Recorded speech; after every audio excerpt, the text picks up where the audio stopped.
So we've made it to the end of 2024. We're in the final stretch. This year has had some awesome movies, some very pleasant surprises, and some huge disappointments. I'm very disappointed. That's what we're talking about today. Here are my picks for the 10 most disappointing films of 2024.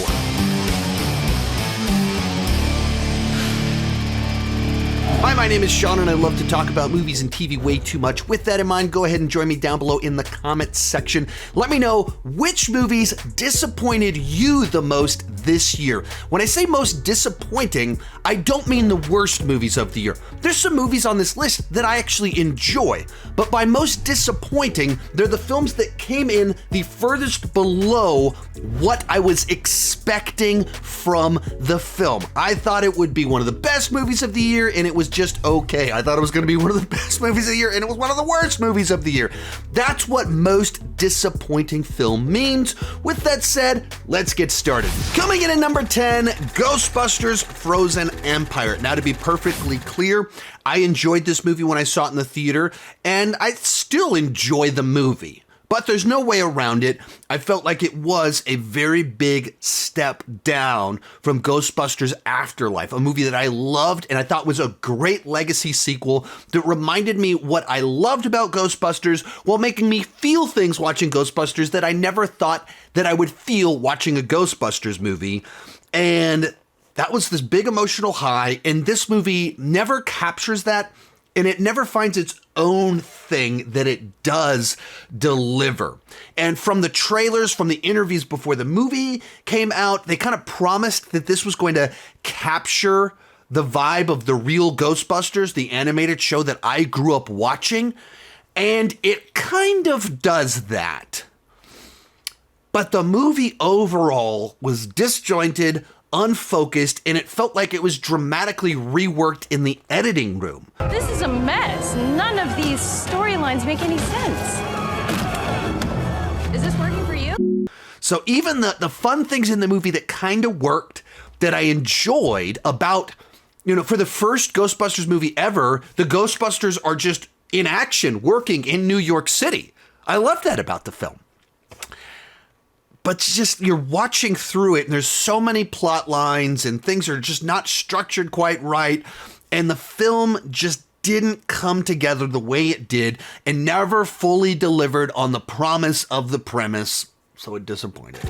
Number 9, The Killer. For me, this might be the most disheartening movie of 2024 because here, action legend John Woo remade his own classic film and he converted it into a soulless, generic, streaming action movie.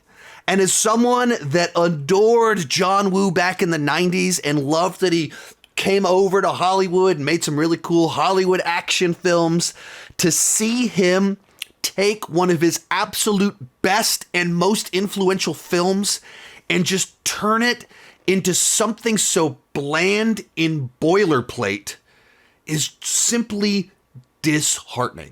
You're breaking my heart.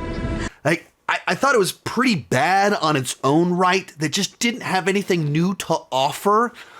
But when you realize that this movie has been in the works for 30 years, they've been trying to adapt The Killer into a Hollywood remake since the early 90s.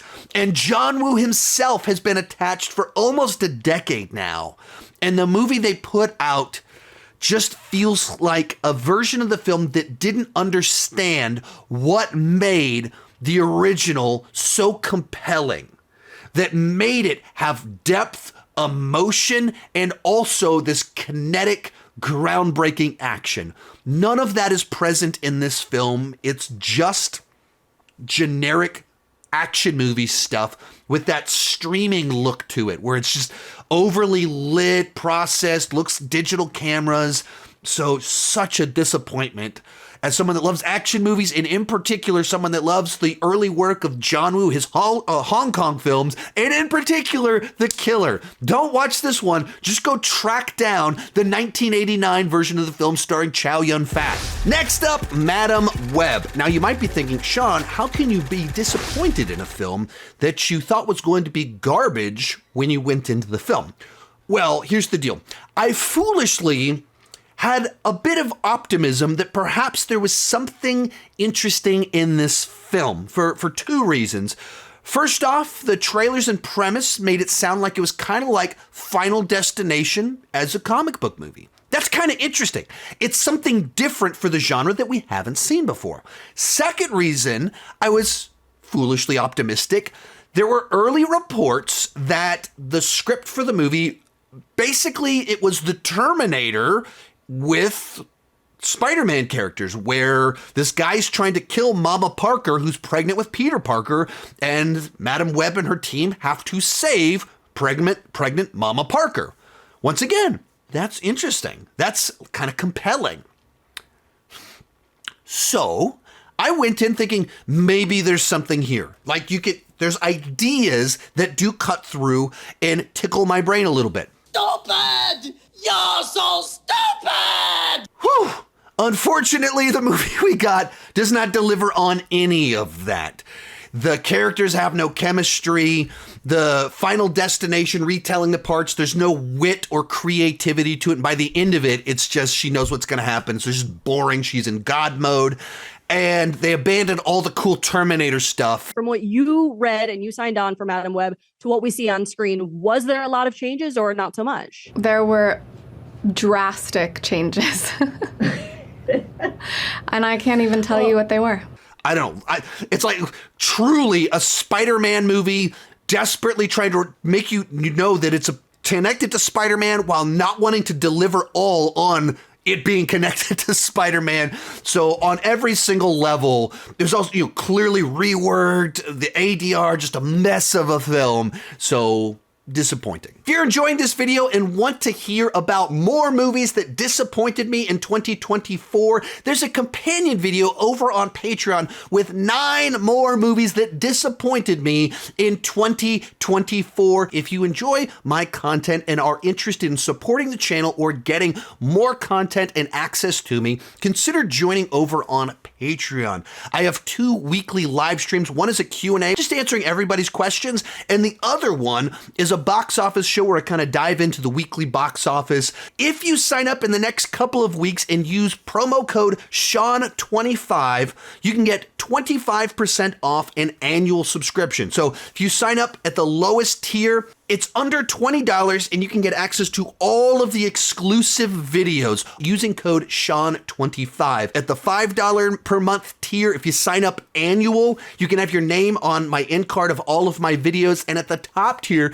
you can do a monthly video chat with me. Link is down below in the description. Sean25 for 25% off an annual membership. Number 7, Maxine. Now, I wasn't as crazy about X as a lot of people were, but I thought it was good and I respected the style and talent on display.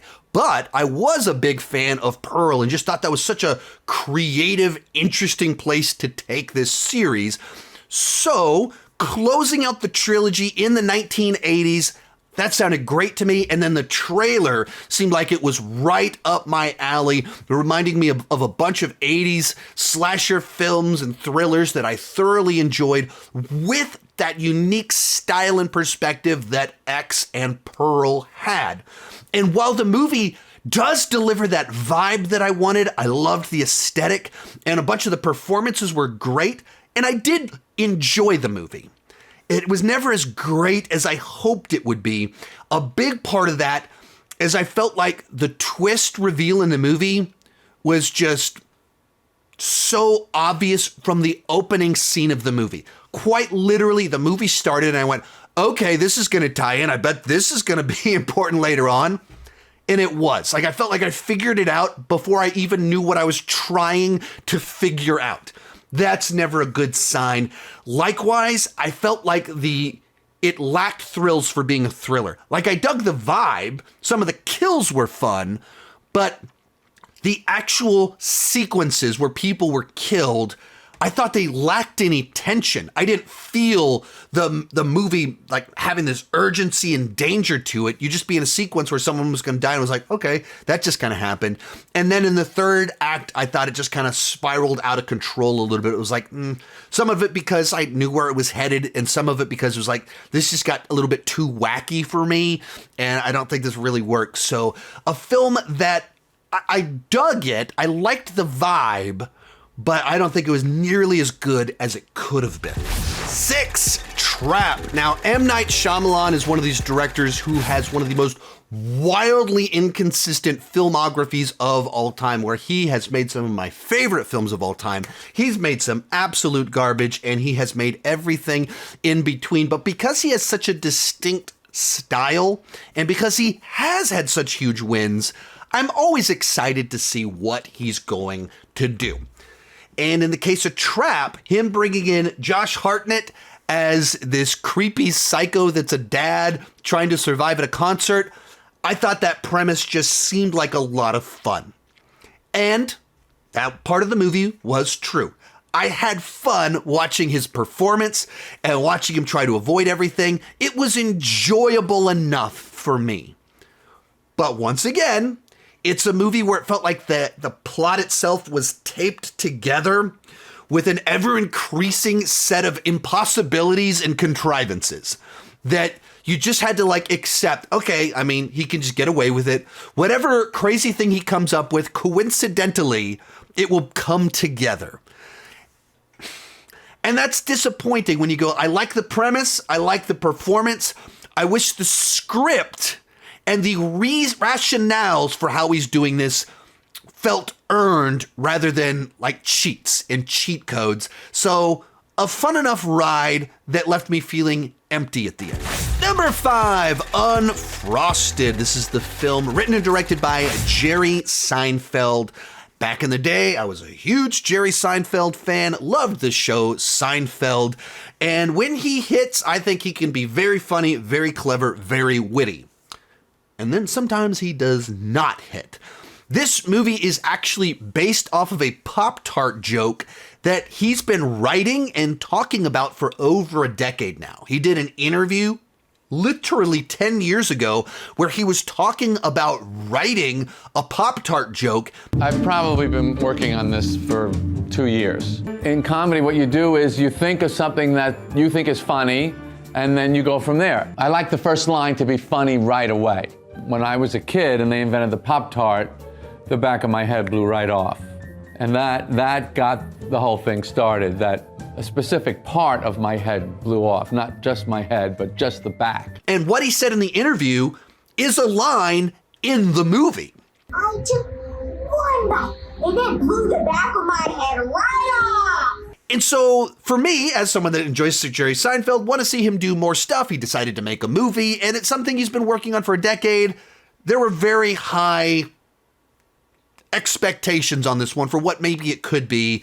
And unfortunately for me, this movie absolutely did not work. I didn't think it was funny. I didn't think it was clever. It felt like an in-joke for people that were born in the 50s. And that's like, but not written or designed for people that are 70 years old. It was a very strange combination of things that I didn't care about. The characters, the plot. It's not really giving a history of the Pop-Tart. It's all so exaggerated that it's very silly. So just like a movie that felt entirely like a miscalculation from beginning to end. Nothing about it worked for me. Nothing about it came together. It was an idea. And for him being such the craftsman that spends so much time writing his jokes, trying to perfect everything about it, then he puts out this movie that feels like perfectly crafted to disappoint me and does not work on any level. In 4th, Argyle. Now, once again, this is a film that I enjoyed more than most. It's not one of my picks for the worst movies of the year. I had fun with it. There were things here that I enjoyed.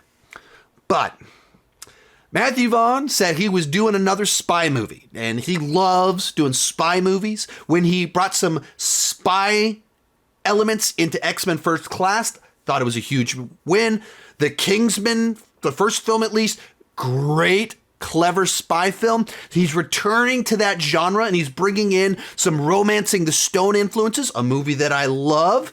All that sounded great. Add to it, there's kind of this mystery of who wrote the book that the movie is based off of. It's based on a book. It is based on a book. Yes. Okay, so I'm confused by this because has this book been published yet? It's coming out in January. Yes. The author of the book, the name of that person, Ellie Conway. Ellie is also one of your principal characters in Argyle, the author within the story. Correct. And how does the book tie into the movie and its lore? You got a star-studded cast. There were a bunch of things here that could make this a very cool film. The movie itself, not so much, where it's a film that was way too clever for its own good. It was trying way too hard to think of what's something neat and different that we can do, where the book that the movie's based off of is like not the story that's in the movie. And we don't know who wrote the book. And they're still keeping that a secret. I assume Matthew Vaughn wrote it at this point in time, but they won't say who actually wrote the book. And that, like, apparently the movie is like story number 4 in the book series. And book 4, which is the movie's based around. Okay. You know, you have to, listen, Mr. Lucas was clever enough to start Star Wars at episode 4, so why not us? You get into it and you're like, oh dear. If you pulled this off, this would be like this really fun, wild thing. But as is, it seems like you came up with this insane idea that was just too big of a swing. Too strange, too odd, that it's too meta for its own good of we don't even know who wrote the book. And like, it doesn't make any sense. It doesn't work. And then beyond that, the movie itself is simply too silly. It's too cartoonish. It turns into a live action cartoon by the end of it. You put Henry Cavill all over the posters and in the trailers. He's in the movie for like 10 minutes. And so you kind of bait and switched us. And when you put all that together, you get a movie that, you know, for some of us was like, I had a fun enough time seeing this on a date night with my wife. But we also left, it was like, oh, like, you really didn't deliver what you promised. In third, Venom: The Last Dance. The Venom movies really grew on me. I wasn't crazy about the first one when it first came out, but, you know, rewatching it at home, I found it kind of charming and actually really dug Venom: Let There Be Carnage, and eventually just had a lot of fun with those first 2 films. And going into this film, when they promoted it as closing out the trilogy, the tone and vibe of the trailers, I was very excited, hoping that this would easily be the best of the bunch with this kind of satisfying emotional conclusion to the bromance. But it felt like with these movies, they never actually got better. The first 2 movies had a certain charm to them because of that Eddie Venom bromance. But the plots, the writing, the editing, the storytelling was choppy as can be. And you get to the third movie, and it still had all the flaws of the first 2 films, but it felt like even more so than ever wasted the promise of the film. In the case of this one, the third act, where it does Symbiote Palooza, it's a lot of fun and it delivered what I wanted from this film.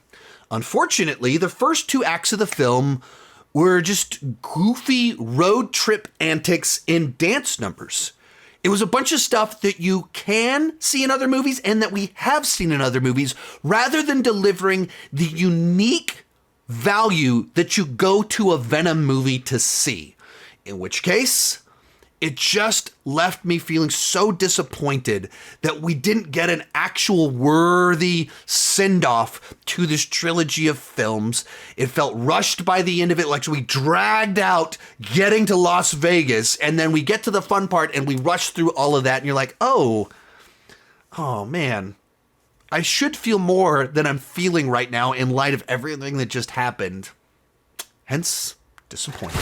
Our runner-up, Rebel Moon Part 2, Director's Cut. Anything Rebel Moon that came out this year disappointed me. I feel like with this movie, Zack Snyder burned through a tremendous amount of trust with this massive boilerplate misfire, because the idea of Zack Snyder doing his version of Star Wars, it's going to be rated R, it's the Magnificent Seven in space. I kept coming back to it because I really had something to say about the sort of tropes of sci-fi. There's got to be a why of it, and how do we break it? On paper, for me, all of that sounds very cool and like an easy on base for Zack Snyder. With his set of skills and the things he was working with there, should be an easy win.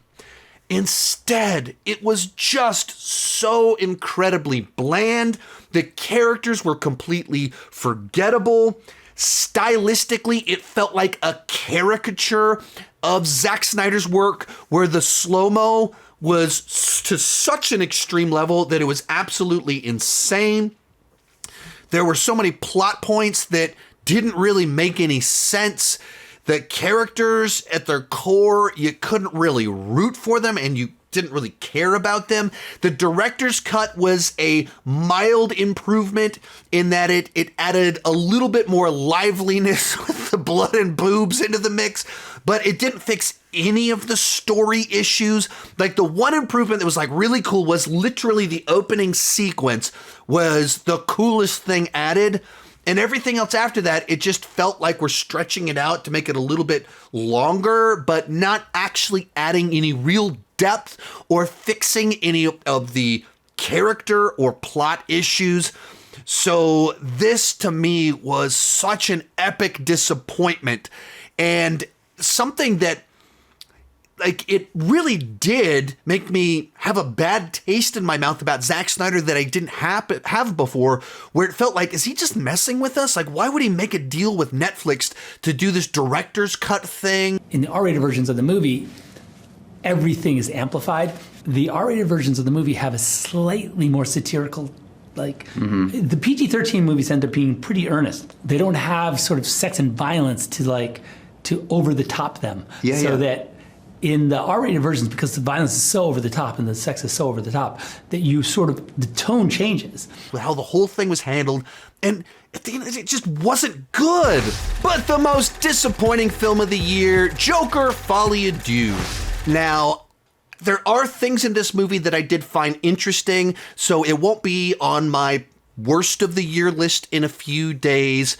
But as someone that loved Joker 2019 and thought it was such an interesting spin on the Joker mythology, as well as finding a way to do a modern version of Scorsese that would appeal to the masses, this film to me was disappointing on almost every single level. And it's a movie that felt like it was designed to disappoint its built-in audience. Whatever you might have loved about the original film, oh, it's a Joker origin story. Just kidding. It's not really a Joker origin story.